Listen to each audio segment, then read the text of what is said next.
beautiful morning here in Masimara.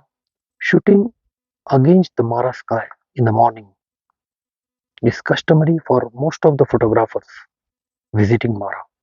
The sky is just beautiful here. However, you need to keep three things in mind. Number one, you need to keep your white balance or Kelvin temperature to around 8000 to get that red and yellow vibrancy in your sky. Number two, to get that perfect silhouette, you have to give a negative exposure compensation. And the third thing, for the framing, you need to go as low as possible, maybe at the ground level.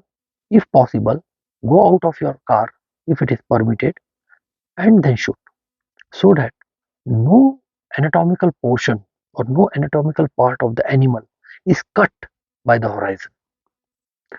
Either you shoot horizontal or vertical, depends on your choice. But as far as I am concerned, I prefer a vertical shots as it covers more amount of sky in my image.